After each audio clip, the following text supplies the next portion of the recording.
The king, my ears have been swelled too much already. Therefore go now and do as I have commanded thee, the servant, O great and illustrious king. Thou wilt surely not. The king, roaring at him, I said, Go. The servant, abashed, goes out. Forsooth, I fancy the fellow will stop his bawling when I order him to. Forsooth, I fancy he will be pretty well frightened when he hears that the king desires his presence. Ha, ha, ha, ha. The servant, returning, O king, here is the beggar. A shambling creature hung in filthy rags follows the servant slowly into the royal chamber.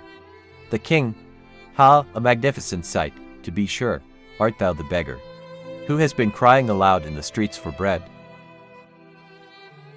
The beggar, in a faint voice, after a slight pause, art thou thinking, the king?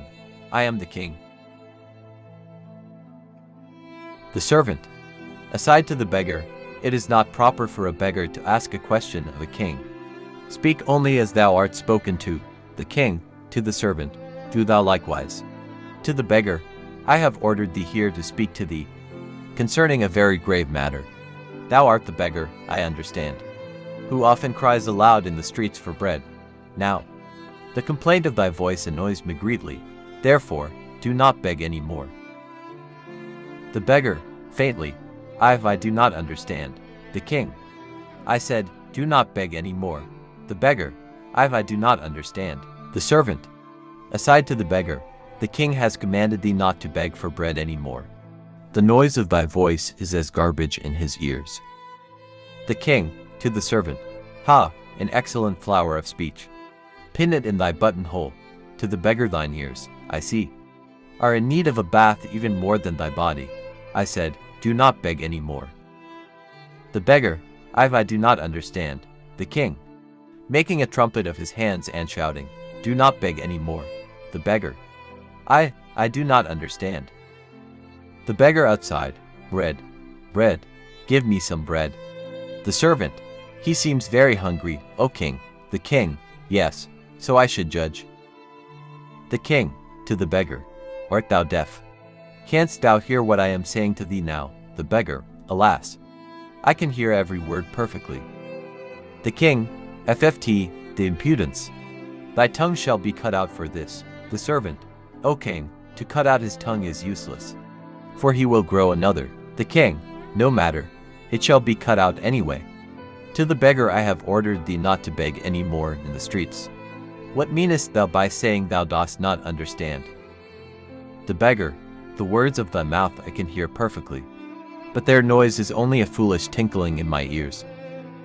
The king, FFT, only a lash will tinkle thy hide for thee if thou dost not cure thy tongue of impudence.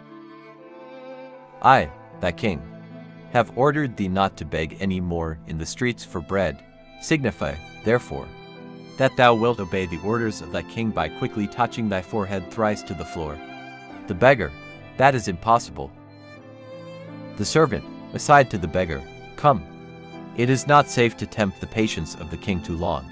His patience is truly great, but he loses it most wondrous quickly. The king, come, now. I have ordered thee to touch thy forehead to the floor. The servant, nudging him, and quickly. The beggar, wherefore should I touch my forehead to the floor? The king, in order to seal thy promise to thy king. The beggar, but I have made no promise. Neither have I any king. The king, ho, he has made no promise. Neither has he any king. Ha, ha, ha. I have commanded thee not to beg any more, for the sound of thy voice is grievous unto my ears. Touch thy forehead now to the floor, as I have commanded thee, and thou shalt go from this palace a free man. Refuse, and thou wilt be sorry before an hour that thy father ever came within 20 paces of thy mother. The beggar, I have ever lamented that he did, for to be born into this world a beggar is a more unhappy thing than any that I know, unless it is to be born a king. The king, FFT, thy tongue of a truth is too lively for thy health. Come, now, touch thy forehead thrice to the floor and promise solemnly that thou wilt never beg in the streets again. And hurry. The servant, aside, it is wise to do as thy king commands thee. His patience is near an end.